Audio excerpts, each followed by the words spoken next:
What's up, everybody? Eyecee here, and welcome to another NBA video. This one is for November 22nd's 10-game slate.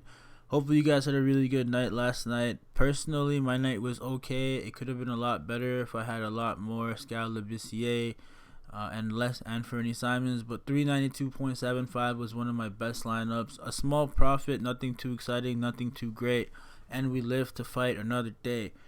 We have a lot to go through. As always, I've updated the spreadsheet. This is a free NBA spreadsheet that I work on every single morning. If you guys are interested in this, all I need is an email address. You can DM me on Twitter at Eyecee DFS or post in the comments below, and I can share the link with you.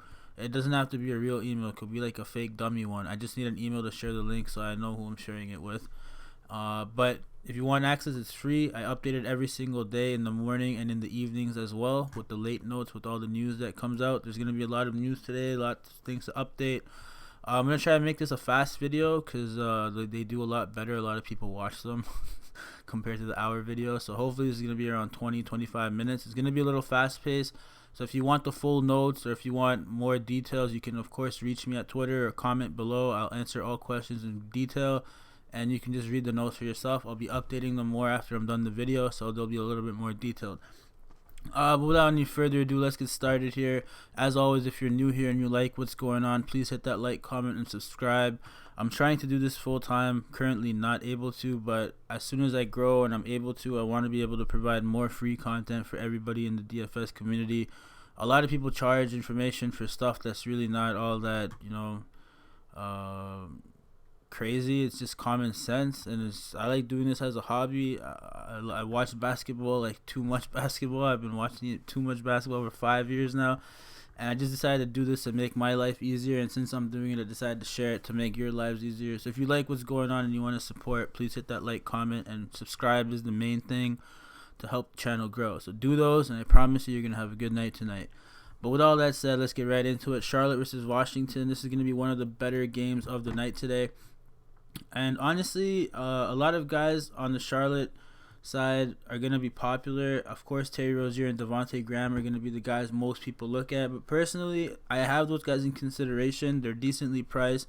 And both of these guys are coming off two tough matchups, so their performances haven't been all that great. Their ownership might be slightly lower than in the past. But I'm really looking at Miles Bridges here, PJ Washington, and Nicholas Batum. All three of these guys have been playing decent minutes and should be in a great pace-up matchup with the lack of defense where they can shine. And Miles Bridges' minutes have been pretty secured even with Batum back. His role is secure in this team. It's a fantastic price up at $5,000. He has huge upside in this matchup. He's played 33 and 28 minutes in his last two games, so I really like Miles Bridges. PJ Washington has two solid stinkers, but he's basically got into foul trouble in those two games. He's another Triple J walking foul type of player, but he also has a lot of upside at 4,700 in this matchup. He could easily exceed that value if he stays on the court. I don't think he has too much of a tough time today, so I feel like he'll be able to. And then Nicholas Batum, he has the potential to be a sneaky GPP play. He's been back for 3 games now. He's played 26, 25, 29 minutes. His price is very cheap for the type of player he is. He's a 6-7K player from the past 2 seasons, and he can easily exceed his value. The problem is with the players that he's playing with right now, he doesn't really have much of a shot opportunity. He's taking very limited shots, but if the shot attempts start to rise, then he could very easily shoot his way over value. The peripherals look good with him, and the price is just good in this matchup. It's really hard for me to overlook Nicholas Batum. He's in consideration. He's risky in his own right, but if he just starts shooting more, which he should, it's going to be his 4th game now. It should, get more integrated into this team, his teammates, and they should look to feed him the ball because he should be a good trade asset too. But I'm not going to digress too much on that. These are the guys I like on the Hornets. All these other guys I'm not really interested in because their minutes are very flaky. Maybe not Malik Monk, but not that interested today. On the Wizards side, of course, Bradley Beal is someone you always have to look at. He's one of the few guys I like as a pivot to LeBron James and Luka today, but there's a few guys I like as a pivot. Bradley Beal in his own right could definitely get it done at a 9,600 price point. This matchup is really good, a fast-paced matchup against a young team that doesn't really play that great of a defense. Other opponents of Hornets have done really well against them in the past this season, and Bradley Beal is going to be in line to do just that. His usage and minutes played per game are fantastic. And the price is reasonable for the upside he has in this matchup, so I don't mind. He could definitely get it done. 50, 60, 70 DraftKings points upside, depending on how the game goes. A little bit of a riskier play compared to the other guys at this price point, but definitely someone with similar upside and lower ownership. So I don't mind Bradley Beal. Rui Hachimura is another guy. Great matchup opportunity here to have a big game. The price and usage he's been seeing is decent, and the minutes are also decent, so I don't mind going to Rui. It should be an easy matchup, pace-up spot for him to perform. Davis Bertans and Mo Wagner, the two guys I'm on the fence with. Both of these guys could either start or come off the bench, but both of these guys are going to have to play significant roles for the Wizards if they're going to want to be successful. They both are very capable guys. Mo Wagner's young, of course, but Bertans more of a solid veteran type of guy with a really good shot. The price is decent on both of these guys. They're risky in their own rights, but they also have huge upside, and this is a great matchup for these guys to exploit their talents. So I'm looking at both of these guys, but I'm still on the fence because there are other guys at the price point that I like, and these guys are still risky in their own right. So they're not consistent, and because of that, they're not in high consideration, so I'm on the fence. The other guy on the Wizards I like here is Isaiah Thomas. Isaiah Thomas is someone that, he can have really, really big games. His minutes have been good so far. The usage has been good, and him being on the court really has affected Thomas Bryant's usage. But in a matchup against the Hornets, against his former protege, I expect IT to have one of his better games of the season. These other guys, I'm not all that interested. Troy Brown could be a decent pick, but his minutes aren't that secured. Ish Smith's going to have one of those games every now and then that he had the past game, but it's not to be chased. Not really excited about anybody else. Next game, we got Atlanta and Detroit. This should be another good game for both sides of the court here. Of course, starting with Atlanta, Trae Young should always be looked at and in consideration. At 9,400, he's another one of my pivot guys on the board today. He doesn't have the same amount of upside as LeBron and Luka. Like, he won't get to his ceiling as often as those guys, like that 70-point game, DraftKings points game, but he still could get you 60, 70 DraftKings points. In this matchup against the Pistons, he's already had a decent game against them this season, and he's gonna go out there and look to take a lot of shots. Trae Young, the last few games, he's been a little bit underwhelming. Hasn't been doing what he was doing in that little stretch in the middle there, where he was getting 60, 65s and all that. He's very capable, and this is another matchup where he can. I mean, he got that 68 against Denver, who's been one of the toughest opponents for guards to go through. So he's very capable. The matchup here should be good. Galloway and Brown play decent defense, but nothing to be really scared about. And the shot volume is just phenomenal for Young. The usage is great. The minutes are secured, so I don't see why he can't be doing that again today. His ownership is going to be lower with all the options on the board, so he's someone I'm looking at. Jabari Parker at 6,100. I love the price of Jabari now. I've been staying away because I didn't agree with the price. But now at the 6,100 price point, Jabari Parker could definitely be someone to look at as a sneaky pick here. He could easily exceed value. The Pistons haven't been playing great basketball, and this could just be a spot where the Hawks sneak up on them, and Jabari could have a good game. Aside from that, I'm not really interested in most of these guys. Kevin Huerter's still out. Cam Reddish is questionable, but if Cam Reddish were to be out, then that would boost Bembry and Hunter. I would assume Hunter would be getting a lot more usage with Reddish off the court. Reddish tends to get more usage than Hunter. Hunter's more of a defender, and they're using Reddish more as a 3-and-D type of guy. But honestly, I'd probably go with Hunter over Bembry if Reddish were to be out. And then Vince Carter is back, so you have to take that into consideration. He could take 16 to 24 minutes away from someone, but if Reddish is out, then he could just be a direct replacement. And then there'd be slight minutes up for grab for Bembry and Hunter. So keep that in your mind. Evan Turner is questionable too, so that could also take some minutes away. So that also has an impact. So keep an eye on those news. On the Detroit side, honestly, Drummond here should be in a fantastic spot, 8,500. He's had some really bad games now this season, not in a row, but some really bad ones. This last one against Chicago in particular was really bad against Wendell Carter Jr. He only took 10 shots this time, which isn't out of the ordinary for him. But he didn't get to the free throw line once, which was very disappointed. He fouled out even though he played 35 minutes, but he was playing with foul trouble, so he couldn't play with the same aggression. I expect Drummond to bounce back here at lower ownership. Ownership won't be that low because everybody still considers Drummond an elite player, and that was more of a one-off than a true indicator of what he's going to be doing with Blake Griffin back, but he plays well with Blake Griffin in the lineup, and that doesn't really impact him. At 8,500, he's in a smash spot here against the Hawks, who haven't been all that great against centers to begin with, so he's someone definitely I'm looking at. And then Blake Griffin, he's a decent play at the price. He is risky in his own right. There are other guys at the price point that I could consider, but it's the Hawks, and you won't find much better matchups than the Hawks. He's still trying to shake the rust off, so this could be a good spot for him to finally come back. So he's really the only other guy I have in consideration here. I would give a honorable mention to Langston Galloway, who's been starting and playing decent minutes. Tony Snell is out, and Snell plays the third most minutes on this team, so that's opened up a lot of minutes for other guys. Langston Galloway has been one of the main benefactors. His price is up at 4,500, but he's shown that he's more than capable of hitting value. It's more of a risky play, but it's a decent matchup, so his ownership is going to be like non-existent at this price point. There's a lot of other guys, and I'm expecting a lot more value to open up throughout the day. But as a single play from this Detroit-Atlanta game, I wouldn't mind going to him. He should be a decent play. These other guys, you guys can read my notes about. I have some decent notes on these Detroit guys. Next game, we got Sacramento versus Brooklyn. And honestly, Richaun Holmes, Buddy Hield, and Harrison Barnes will be like really high-owned, highly considered guys for me if Bogdanovich and Corey Joseph are both out. Bogdanovich has been playing a lot of minutes, has been taking a lot of usage from the team, and both Bogdan and Corey Joseph are the two better ball handler playmakers on this team right now. So without these two, a lot of the playmaking is going to have to fall onto the hands of Bjelica and even Buddy Hield.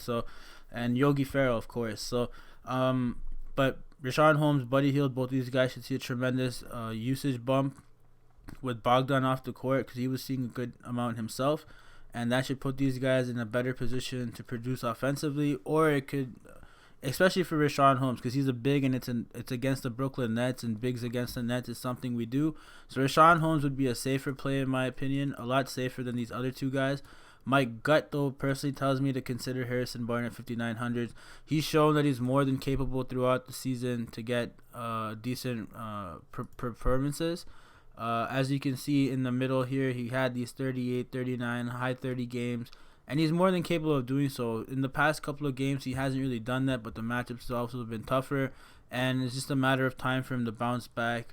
He's more than capable of exceeding value here, and I have a personal good opinion of him tonight. My gut's just telling me Harrison Barnes. It's a great matchup for him. So Harrison Barnes is a guy I like. And Buddy Hield, of course, he could shoot himself out of existence, or he could shoot himself all the way to the top of the leaderboards in your lineups.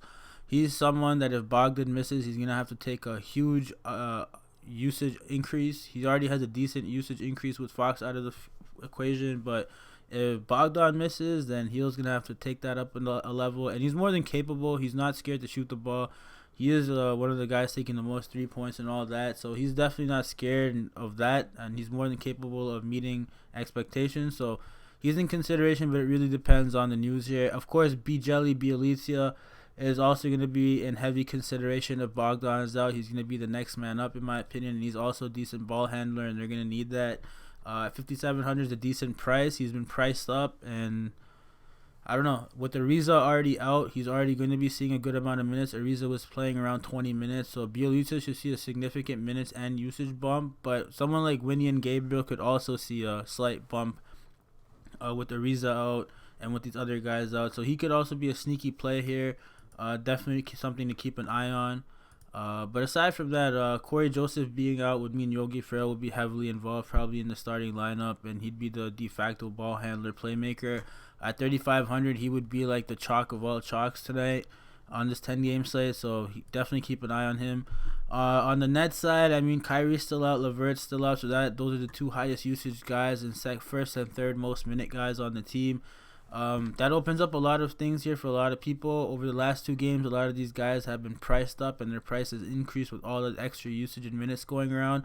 But I'm still looking at Spencer Dinwiddie and Taurean Prince. Both of these guys, for me, are in play, in consideration, even at an elevated price point. The usage and minutes are just fantastic. The matchup is great as well. So, I mean, I'll be looking at both of these guys. Joe Harris, his minutes are really, really good. It's just the performances with him are inconsistent. You don't know what you're going to get out of Joe Harris.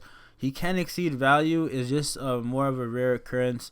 than a common one. So I'm on the fence with Joe Harris, but his minutes are good. The price hasn't gone up whatsoever, and he's due. He could really easily have a good game here. So I'm looking at Joe Harris too a little bit more than some of these other guys who should see more ownership.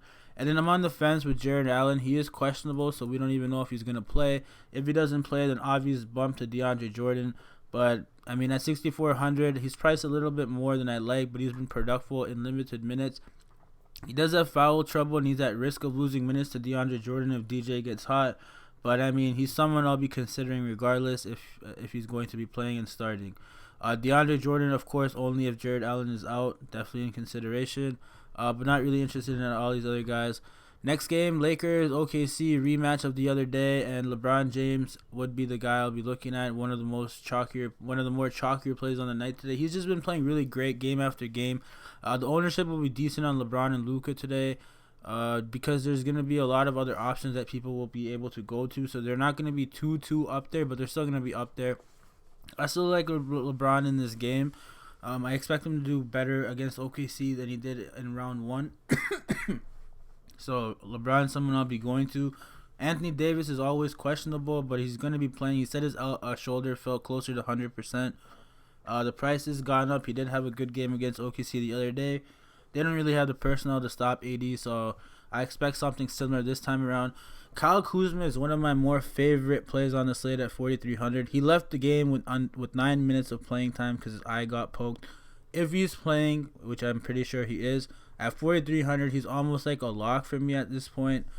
I don't know how I get away from 4,300 Kyle Kuzma in this matchup against OKC. It might not be the best matchup for him, but he's more than capable of producing at this price point. The minutes have been great for Kyle Kuzma, and the usage also when he's on the court has been fantastic. So Kyle Kuzma is definitely the guy I'll be going to on this Laker team for sure, with a lot of confidence and excitement. Rajon Rondo, on the other hand, I expect Rajon Rondo to have a better game against CP3 this time around. He had a decent game last time around, but I expect him to have a better game.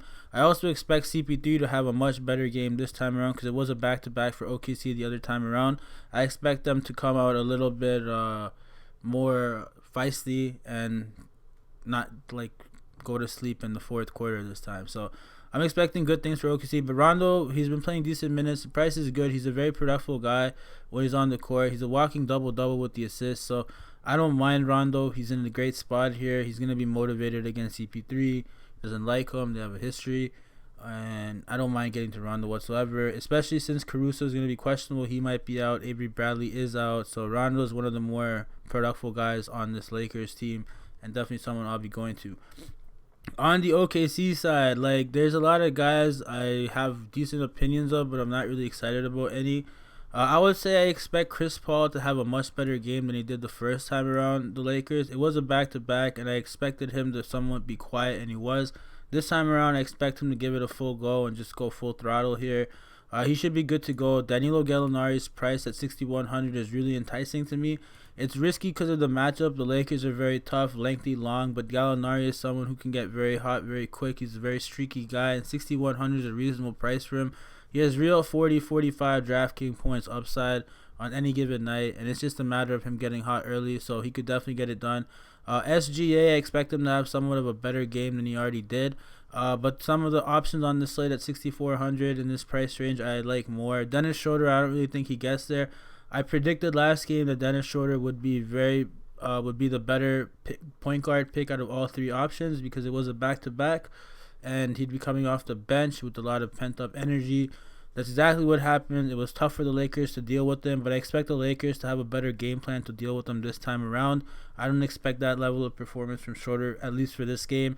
Steven Adams had a terrible game. I expect a bounce-back game from Aquaman. I mean, he's so cheap, man. We know what he's about, but it is a tough matchup. The Lakers have a lot of size and strength to make it tough on Steven Adams, but I expect him to just have a better game in general. And 30 DraftKings points is very, reasonable for someone like Steven Adams. They need his size and strength. He's going to be on the court. He doesn't get the foul trouble. It's just a matter of him winning some extra rebounds and making some baskets. So I don't mind Steven Adams. He has a decent assist rate too on this team. So, hey, playmaking Steven Adams. And then Nerlens Noel is an honorable mention here. He had a fantastic game. The price has gone up. And he's also going to be needed. His size, his speed, agility is going to be needed to match up with Anthony Davis and some of the other Laker bigs. So he's someone I expect to play a decent role in this game. He's risky in his own right, but I just thought I'd mention him. Next game we got is Miami versus Chicago, and Miami is in for a treat here. Chicago is not one of the worst defensive teams. They're in the middle. They're ranked 13th on defensive rating. So it's not going to be essentially a walk in the park like many people think. However, Miami plays at a really good pace and are a very good defensive team. Starting with Jimmy Butler and Bam Adebayo, I like both of these guys. They're good plays, good matchups, decent price. Their ownership's not going to be too high, and they have decent upside at this price and this matchup that I'll be considering both these guys. Between the three guards here, Kendrick Nunn, Tyler Hero, Goran Dragic, I would say Dragic has the safest floor in my opinion with decent upside. Kendrick Nunn, of course, has the minutes secured. He's the guy starting. He has more opportunity to produce. But it is time and time again we see that Dragic takes the minutes away from Nunn. Tyler Hero, on the other hand, would be the riskiest option with the highest upside due to his price. He's 4,900. He should be seeing a good amount of the floor. And honestly, we've already seen if he gets hot, he can get hot quick, and he can easily exceed his value at this price point. Especially in a matchup against the Bulls, I can see one of these guys definitely doing well, which is why I have all three in consideration. But as the night goes on, I think I'll dial that down. Honorable mention of Duncan Robinson, who's the fourth Splash Brother. If he takes 15 three-pointers again, I mean, he's always... If we know he's going to be taking 15 three-pointers, then he'd be like a lock. He's a really good shooter, around 50%, 45, but he's been hitting closer to 50% so far this year. And if he gets hot, he could get hot quick. With that amount of volume from three, like smashing, getting 30, 35 drafting points are a piece of cake. So he'd be in consideration, but as of now, I'm on the fence. The price is kind of up there. It's risky, so not really all that interested. And some of these other guys, I mean, they're good and bad in their own rights, like Olynyk and Leonard, but I'm not really going to talk about them. I'll update my notes later for these guys, so look for those. On the Chicago side, I mean, Markkanen would be the first guy I'm looking at. The matchup is going to be tougher, especially against Bam and Butler, but Markkanen is someone at this price point that has the best shot of exceeding value, in my opinion. He's someone I'm definitely looking at. And then the other guy that I really like here is Satoransky. I don't know what the hell happened to these numbers here, but we're missing a lot of numbers. So let me just quickly put this in. So Satoransky at 5,100 is someone I'll be looking at as well. The coaches wanted him to take more shots, and he finally started taking more shots. His price is really reasonable here. The matchup should be tough because Miami is really good against guards. In general, Miami is good against almost everybody. Everybody's had a really tough time against Miami so far. But I could see this is a spot where Thomas Satoransky could really surprise people and exceed value. So he's in consideration for me. Of course, Zach LaVine and Wendell Carter, both of these guys are in consideration for me. Zach LaVine has had two bad back-to-back games now. He's in a tough matchup. The Heats have been great against guards. And there's other guards with the safer floor than LaVine today, but LaVine has one of the higher ceilings at this price point, so he's in consideration for me. And then Wendell Carter, he's just been playing really good. He's had some really good matchup against some of the toughest opponents he can have in the league so far. He had a great game against Drummond, and now he goes up against Bam Adebayo, who shouldn't be all that much tougher than Drummond, a lot easier, in fact. So Wendell Carter could definitely go out and have a good game at this price point, so he's another guy I'm considering. Kobe White, of course, can get hot and get it done for you, but it's 5K almost. He had a sprained ankle. He might be stiff. He might not even play. No news yet, but that's just the thought I have in my head, so keep an eye on that. If he plays, I mean, sure, he's like a Tyler Hero. He's one of those streaky guys. If he gets hot, he'll get it done for you like JJ Redick did yesterday. So definitely consideration based on that, but nothing too exciting for me or solid interest, I should say. And then some of these other guys I'm not really interested. Of course, Chandler Hutchinson is still doubtful. That would mean Shaquille Harrison's probably going to be starting. But at 5K, I don't want to chase that again. Miami is just a very different animal than the game he just had the other day. I don't want to be chasing that.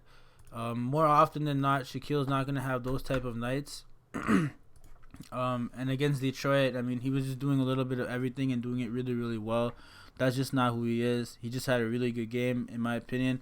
We've seen towards the end of last year him do these type of things where he was putting up 40, 50-point games. But against Miami, I just don't think it's possible, especially at this price point. It's just very, very risky. There is huge upside if you do it, but personally, I'll be pivoting away from this spot here. San Antonio and Philadelphia. I mean, I hate talking about San Antonio right now because they're just the Popovich thing. You can get popped. You never know whose minutes are safe and secure. These guys really haven't been playing all that well to boot, so that's another risk. But let me just start here. LaMarcus Aldridge is definitely going to be needed tonight against the Philadelphia 76ers. It's a very tough matchup against the Sixers.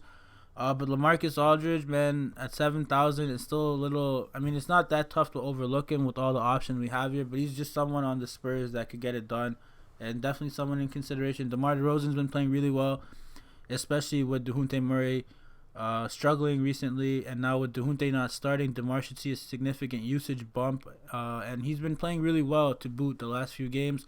The price is up there at 7,700. There are some other guys at this price range that I would probably feel a little bit more comfortable playing, but DeMar is pretty safe in my opinion. The Spurs need him. He's their number one scorer. He's their guy right now. He's on the tail end of his prime, and you know he has it in him to put up some good performances. So he's someone I'd consider for sure. We're at the 25-minute mark. Probably got to speed this up a little bit. But yeah, DeMar and LaMarcus is definitely in consideration for me, but just not that much on this slate today. There are a lot of other guys at the price points that have a safer floor, in my opinion, than these guys who may not have as much upside, but safer floors and maybe a little bit better price point. Bryn Forbes really depends on if DeJounte's starting or not. With DeJounte not starting, Bryn Forbes should see a little bit of an increase in his shot volume and more opportunities to shoot the ball. Patty Mills at 5,100, I'm not interested. DeJounte Murray for sure I'd be interested in. I'm really on the fence with him, but at 5,700, knowing what he can do, this is a fantastic opportunity at low ownership for DeJounte to go out there and smash. No one's really going to be expecting him to go out there and have a good game against the 76ers, but the 76ers have not been really good the last few games. They've allowed the opposition to have competitive games against them. DeJounte Murray is going to take it to them. If he's starting, I love him even more, but even if he's coming off the bench, I'll still have some interest in him. So I'll slightly reduce my color there to a lighter green, but he's someone I'm looking at. I should also mention Rudy Gay. I'll be doing a disservice. He's a consistent, safe play here. He's very streaky, but the price is reasonable. He has a safe floor. He's been putting in some decent, consistent performances. And Popovich praised him a couple of days ago, and he ended up playing 5 more minutes per game. So if he's going to be playing more minutes, that's just better for Rudy Gay, and it makes me like him more. Jakob Poeltl, of course, he also played 26 minutes last game, and if he's going to be playing that many minutes, he's also in consideration. But at this 4,900 price point, I'm not interested. It's risky, and Pop, has history of benching him early and starting him, but playing him limited minutes. So I don't know. Not all that interested in Poeltl, on the fence with him. On the 76ers, we got Tobias Harris at 6,200, who should be seeing good usage. But I just can't seem to get Tobias Harris right. Ideally, this would be a fantastic spot to play Tobias Harris, especially if Josh Richardson and Trey Burke were to miss. But I just don't know. I can't seem to get Tobias right. He's been very consistent, except for the 2 days I've told people to play him. So I'm kind of scared to tell you guys to play him, so you guys can make that decision for yourself. For what it's worth, he has a good rebounding and assist rate on his team. His usage is great. The minutes are secured. They just give him a max contract. They really believe in him. They want him to succeed. I just can't seem to get him right for what it's worth. So I don't want to jinx the play. So I'll just leave it. I'm not going to say anything more. Ben Simmons at 8,100. He made his first three-pointer. Woohoo. Ben Simmons had a great game, and one of the main reasons Harris didn't have as great of a game is because Ben Simmons just became more aggressive and took more of the ball and a little bit more of the usage that game. Of course, I don't think that's something that sticks with Ben Simmons. He's shown that he's not one of those guys that just demands the ball. He's more than willing to pass it. He's a good passer. He has double-digit assist upside every single time he's on the court. He's also a triple-double threat at times when he's rebounding, and he could be a triple-double threat on some nights. This would be one of those nights against the Spurs. I mean, Spurs are going to make it tough on Simmons to begin with. But the 76ers have just too much talent here. They're not going to be able to stop everybody, and these guys are still going to be able to eat. Ben Simmons has just been playing decent so far, and I'm looking for him to take it to another level. He's more than capable. But I just like Embiid a lot more. I like Embiid so much today at 9,300, man. I think this is going to be a competitive game to begin with. It might be a little bit of a slower pace game because 76ers play relatively slow and the Spurs play middle of the pack, so it might not be a fast-paced game or anything like that. But Embiid just has monster upside, especially if he's going to be playing 30-plus minutes. His usage is ridiculous for having that many stars on his team.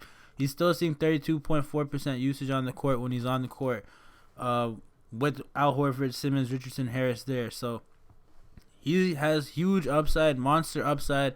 I believe he is the best center play on the slate today, better than Davis, who might have higher a ceiling, but value wise, Embiid is like my guy today. I really like Embiid. Of course, he could go out there and have a stinker. Don't get me wrong. He could get 25 DraftKings points, 30 DraftKings points. Don't get me wrong, but he also has real 60, 66, 70 DraftKings points upside. He's gonna take it to LaMarcus Aldridge, who may or may not be up to it. Usually he is, but sometimes he's passive. So I'm not really 100% sure what kind of LaMarcus Aldridge we get, but I do know Embiid's gonna look out there to just crush. And if his shot's falling, he hasn't been hot from 3 the last 2 games, so he's gonna look for that to get going early. If that gets going early, the rest of the stats are always gonna be there, and he could easily exceed value. Of course, if Josh Richardson is in, I might reduce my interest somewhat slightly. Because with Josh Richardson out, it really just opens up more usage for these guys and more opportunities for these guys to exceed value or hit value. But when all 5 of them are there, it's really tough. So it really depends on Josh Richardson. But as it stands, I really like Embiid at his price. Can't really say anything wrong. And then, of course, Al Horford, Mr. Reliable, should be in for a great matchup here. I don't have notes yet, but I'll put some notes in for him. But he's someone I like as well. He's someone I'm considering. Just like most nights. It's just Embiid I like the most. Excuse me. James Ennis, it's a toss-up between Ennis and Trey Burke here. Trey Burke's questionable, so of course if he's out, then by default James Ennis would be the guy I'd be looking at. His minutes are decent, and with Burke and Josh Richardson out, James Ennis will be playing a bigger role on this team, so 3,700 is a great price for someone who's going to be seeing that much minutes and usage in this matchup, so look for that. And Mike Scott's coming off of the most minutes he's played, but he still has limited upside. I just thought I'd mention that. I'm not really interested in him, but he could see an uptick in a usage capacity here. But yeah, that's about it for the 76ers. On to the Cavaliers and the Dallas Mavericks. And another team here in the Cavaliers who I'm not really all that interested in. Tristan Thompson just had 2 stinkers in his last 3 games. I'm not that interested with all the other options we have on the slate. Kevin Love I'll have slight interest in because it's Kevin Love. He's at a decent price here. He has decent upside. And this is the type of game that Kevin Love usually thrives in. His ownership's not going to be all that great in my opinion with all the other options we have on the slate. But he's someone that has just as much upside even if he doesn't get to it all the time. But he's someone I'll consider today. Colin Sexton's the other guy. He's been putting in some decent performances, and at this price, I don't mind getting to him. It's a reasonable price for a guy playing this many minutes with this much usage, especially against Dallas, who isn't the greatest defensive team. So Colin Sexton's another guy I'm looking at. Larry Nance at this price, I'm not that interested. Jordan Clarkson, I might be interested. This is another type of matchup where Jordan Clarkson can thrive in. They're going to need his scoring spark off the bench. They're going to be behind for most of the game, in my opinion, and Jordan Clarkson's going to have to keep coming off the bench and putting them back in the game. It's an opportunity that Jordan Clarkson relishes, and he should be good to go here, in my opinion. Someone I'll be considering. 4,400 is a decent price for Brendan Clarkson. His usage and minutes are also really good, especially considering he comes off the bench.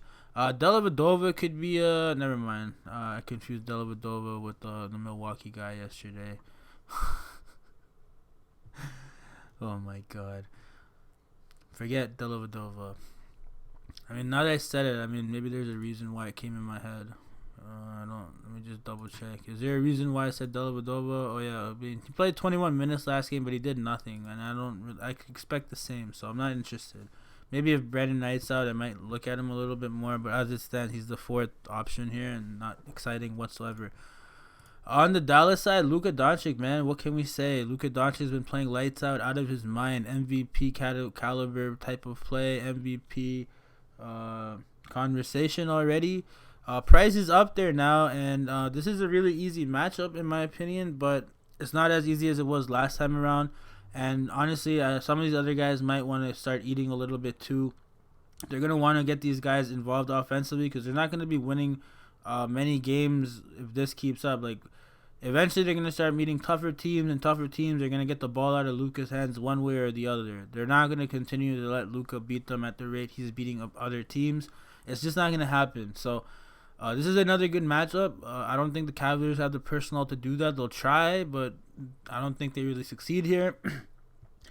I think this is a tough spot for Luka based on the price and the price alone. The skill, the usage, the minutes, everything is great. I'm not worried about that stuff. He gets to the line, all that stuff. Assists, rebounds look great. He's almost averaging a triple-double right now. It all looks good. But at this price, I think 59, 55 is not going to be something that we're looking for. We're really looking for a 77 to 80, and that's risky here, aiming for 77 to 80. I know he's done it the last 2 games, but it's still risky in my mind, and there's other guys I'd rather get to that have similar value, but just a cheaper price. So I don't know how much Luka I get to. Definitely I'm going to consider him because he's been playing too good. It's kind of foolish to just overlook him. But this is the price point where I start to consider it. I've never really seen Luka this high, and I don't know if this is something that he can sustain. He's been playing lights out, like I said, but he's very capable of shooting 43% instead of 61%, and then he's not going to be able to get this value consistently unless the minutes are there as well. So there's risks, of course. Porzingis, on the other hand, he has a safer floor. He's a decent play, decent upside. He's greatly priced, great matchup. He could also get 50 DraftKings points, and he'd be better value at this price point. But definitely both of these guys in consideration. And Tim Hardaway Jr. is the only other guy I'm going to be considering, and only if he starts. All these other guys' minutes and productions are all flaky. There's not much usage to go around when Luka and Porzingis command as much as they do. Some of these other guys are really struggling to even get some shots up, and they get shots in bad situations when Luka's just stuck and he just passes the ball out. So not the best situations for these guys, and because of that, I'm not really that interested. Of course, if Seth Curry's out, it's going to give a boost to all of these role players in some capacity, but Tim Hardaway Jr. is the only guy I'll be looking at if he's going to be starting. But even then, at this price point, it's risky. On to the Golden State Warriors versus the Utah Jazz. Honestly, after what the Golden State Warriors did to me the other night, I'm very scared to play any one of them. Eric Pascal would be the only guy I'd really consider if Draymond's out. He's one of the only ballers they really have who can get to the rim, get to the basket, create his own shot. He's someone that can create his own offense. So I don't mind him. He's also a good body type, good body strength, agility, so he has it. But these other guys, man, they're flaky in their own right. Glenn Robinson's risky at this price. What kind of production are we going to get out of him? It's limited upside for this price. Alec Burks, it is a revenge game, but he came back down to earth. He's very capable of hitting value at this price point. Still, he could get 40 DraftKings points, but Utah's going to make it really tough. They're not an easy opponent whatsoever. He had 20 DraftKings points in 17 minutes in his last game, and even if he plays 30 minutes, he's still going to get around 30, which is not that great value in my opinion. So I'm not all that interested. Jordan Poole, of course, he still can't make a bucket, so he's extremely flaky. He still has a lot of potential, in my opinion, and he's young. He's going to develop. One of these days, he's going to win someone a GPP, but I don't think it's going to be me tomorrow or tonight, so I'm not really picking him. And then these other guys, of course, Willie Cauley-Stein, Spellman, Chris. These guys could be in play if Draymond's out, especially Draymond's going to be playing the point, so Kai Bowman could be in play if Draymond's out, of course. But these prices and the flakiness, I'm not all that interested. Of course, they could win you guys GPPs. They're decent plays, but they're just very risky in my opinion, and I'm not personally getting too much on Golden State. This is a good opportunity to target these guys because their ownership is going to be super, super low, and if you have the balls, by all means, use them, man. Go for it. On the other hand, Utah Jazz. Donovan Mitchell is my top player on the Utah Jazz. He should just have he has the highest ceiling on this team, in my opinion. He hasn't really been flashing it, but this is a fantastic spot for Donovan Mitchell to just go out there and ball and destroy it. This guy was a candidate for Rookie of the Year, and he had somewhat of a slump last year, a slower, less productive season than he did in his rookie campaign. But he's been playing really well right now. I know they've been trying to get Conley and Bogdanovich involved more into this team offense, but Donovan's usage is still fantastic. The minutes are great. I don't mind getting to Donovan whatsoever in this matchup. He's another pivot guy I have, and he's one of the cheaper pivots I'm going with today. Rudy Gobert is one of the better center plays on the slate for me, in my opinion. He's going to be in a great matchup. The only risk is if it's a blowout, he's going to be one of the first guys to get benched. But Rudy Gobert's been playing really well ever since he complained about not getting the ball enough. If he's going to be shooting the ball double-digit amounts or even 8 attempts, he's going to be getting double-digit rebounds, a walking double-double. Definitely in play. I don't mind him either. And then Mike Conley would probably be one of the best point guard players, in my opinion, today at 6,500. It's just that Mike Conley is not the type of person that would be excited to beat a dead horse, you know what I mean, or kick a dog when he's down. I just don't like Mike Conley's personality. I know that sounds weird, but I tend to pay attention to these type of things. And he's just not the type of guy he's not that ruthless, man. He's not gonna kick a dead horse, or. So I don't know, but his price is really good. The opportunity is there, so he's in consideration. Definitely could get it done. And of course, Bojan, fantastic upside in this fantastic matchup. Decent price, decent usage, great minutes. But of course, not all of these guys are gonna go off. Only one or two of them are gonna go off, especially on a 10-game slate. Any one of these guys could go off. They're in a great price. Personally, I would go with Donovan Mitchell because I know he has that killer mentality. He's gonna want to go out there and just destroy these guys. Bojan as well. It's just he's risky with the shots, so less interested in him. And Rudy Gobert is the safest out of all these guys. His rebounding, peripheral stats are good, and he should be getting easy baskets as well. The only risk with Gobert is if it's a blowout. Second last game, Boston versus Denver. Battle of the defensive juggernauts here. And they're not the greatest defensive teams, but they're both really well coached, really good schemes. And they got good personnels that have good defensive skills. So this should be a really boring game to watch offensively, but a good game if you like watching defense. If you like watching how coaches deal with different matchups and stuff. Just starting with the Boston side, they're going to have their hands full here with Jokic to begin with. Marcus Smart is Defensive Player of the Year candidate right now. He's been playing as a stretch 6, whatever that is, but he's been guarding the big mans and doing a real good job. He's just been taking the opposing all-star out of the equation somewhat reliably. Of course, Jokic presents another challenge here. It's essentially David versus Goliath here, but I think David has a decent chance to shut down Goliath if Goliath doesn't decide to wake up. So, with that said, Marcus Smart definitely is someone that's in play. Sorry. Marcus Smart, I don't think is in play. He's going to spend a lot of his time defending today. A lot of his energy is going to go into that department. So I don't really know how much offensive upside he has today. But he's definitely someone to look at. He's been playing really, really well. His usage is great. The minutes have been fantastic. And he's been criminally underrated as a defender. He could still get you some solid peripheral stats. It's just at this price point, I'm not that interested. The trio of Tatum, Walker, and Brown is basically what I'm looking at. I'd rank them in this order with Tatum, Brown, Walker being in that order. Walker probably has the most riskiest opportunity to hit value here because Denver does really well against guard. They've almost shut everybody down with the exception of Trae Young. They even did a good job on Luka. So I don't think Kemba Walker is going to be all that effective here. It would have to be with Jason Tatum and Jaylen Brown. And Jason Tatum is more of a big game player. He always thrives in big games in the spotlight. This is just another spotlight game for him over here. It's going to be a 9 o'clock start. It's going to be the most exciting game. So all eyes on Tatum, and Tatum can definitely perform and exceed value here. It is a very tough matchup. It's going to be a slow-paced matchup, but he's very efficient. The opportunity is going to be there for him to get it done. How much of these Boston guys I get to? Probably not a lot. I don't get to much of these guys in general on both teams here. I just don't like the pace down matchup here. They're going to be really focused on stopping each other and not making it easy. So the opportunity here is going to be fairly limited. Still, these three guys would be the guys that would get it done, but I'd pick Tatum over Brown over Kemba. Some of these other guys, I mean, they're decent plays. The only guy I'm going to talk about is Brad Wanamaker. He's been carving out a nice role for himself off the Celtics bench. He's been playing decent amount of minutes, and he's a very, very good shooter. Very efficient, very productive when he's on the court, and definitely someone to consider. They're going to be trying getting the ball out of Kemba Walker's hands a lot, even Tatum and stuff. So some of these other guys are going to have to get it done. Brad Wanamaker would be one of the key guys to be doing that off the bench. But then Tatum and Brown should also be seeing a little bit more usage, shot opportunities, because Kemba's not going to be getting his. So that's pretty much it for the Celtics. I'm not that excited about these Celtic plays here, but definitely there's guys here that could hit value and be good picks here, good plays at lower ownership. So it is what it is. On the Denver side, of course, I don't think Jamal Murray and Jokic are going to have good games whatsoever. Brad Stevens is going to do whatever he can to get the ball out of these two guys' hands. He's going to force all these other guys to beat them. He's not going to allow Jokic and Murray to do it.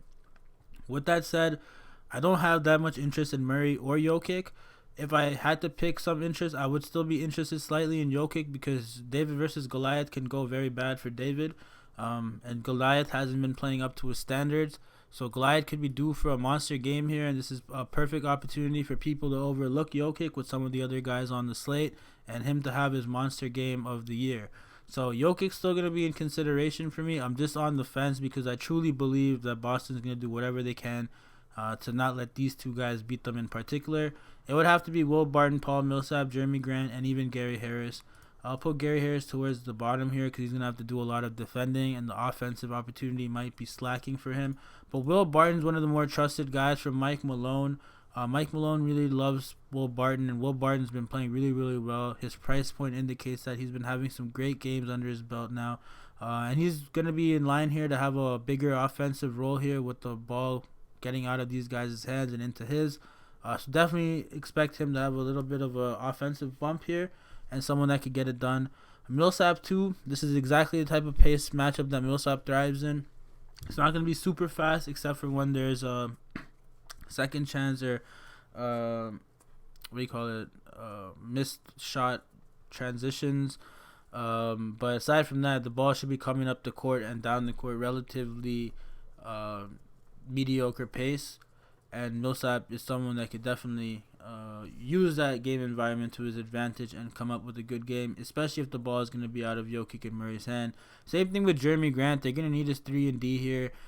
His speed, length, athleticism is going to be needed against Tatum and Brown. He's going to be on the court a decent amount, and they're going to need his three-point shooting ability to get them in the game when the Celtics are just locking down Jokic and Murray, and even Barton at times. So Jeremy Grant's going to be the guy. Millsap and Grant are mainly the guys that are going to have to get it done for them from range. Harris as well could get it done, and some of these other guys could get it done too, but I'm not really interested because their minutes aren't all that consistent. Harris, of course, starts. His minutes are consistent, but he's going to be defending a lot. He's going to have some tough defensive matchups here today, and I don't know how much offensive opportunity he gets or he's willing to take. But that's that. Juan Hernando Gomez is the other guy I'll be talking about. He's been playing a decent amount of minutes, and he's a decent GPP player in my opinion. He could definitely get it done, but he's risky in his own rights. He has been getting minutes, and he could produce in limited minutes, but it's risky. His size and speed are definitely going to be needed against the fuck are they right here? The Mavs against the Celtics. I don't know. I think I just ignore this for now. I'm gonna have to edit this. I'm gonna have to fix this later. I don't agree with what I wrote here. Sorry about that. Let's just go on to the last game here. This game is gonna have a lot of interest. One of the better games to watch on the night. Rematch from a couple of nights ago. Look, James Harden and Westbrook, Capella, all three of these guys are in play. Of course, James Harden is someone that's MVP level. He's been playing at a crazy rate now. He started off slow, but now he's back. He's been taking his shots, making them, and he's really hard to stop. The Clippers are going to do whatever the hell they can to try and get the ball out of James Harden's hand. They're going to try and get the ball into Russell Westbrook's hand. They're going to try and force Russell Westbrook to beat them. So James Harden's risky in that regard. However, James Harden's just an elite offensive player, and he can still get it done. It's really hard to really stop James Harden, and it didn't look like Kawhi Leonard was all that interested in stopping Harden. Maybe Paul George is. He usually does guard Harden, and he does a decent job, but Harden can still score on anyone at will. And, of course, he could get these guys into foul trouble as well. So Harden would be the guy on the Rockets that I definitely am looking with. And, honestly, I think Harden has the best chance at the lowest ownership of Luka, LeBron to exceed value today. He's decently priced. The matchup is good.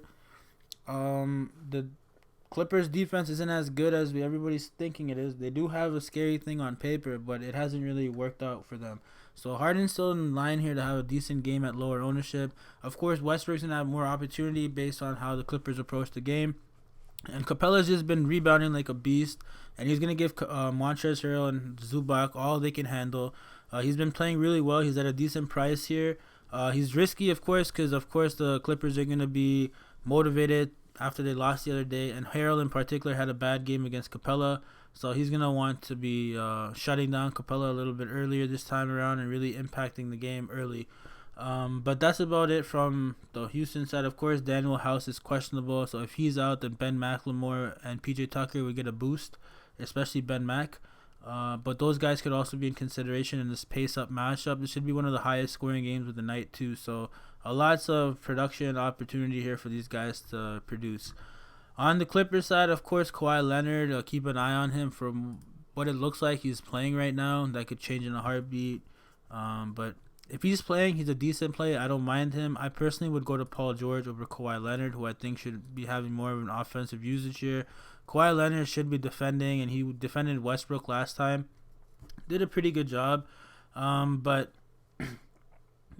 honestly, Kawhi Leonard at 9,500, I'm not that excited. Yeah, Kawhi can have a monster night, 60 DraftKings points, but it's rare, especially with PG back now. They don't need him to be all that aggressive.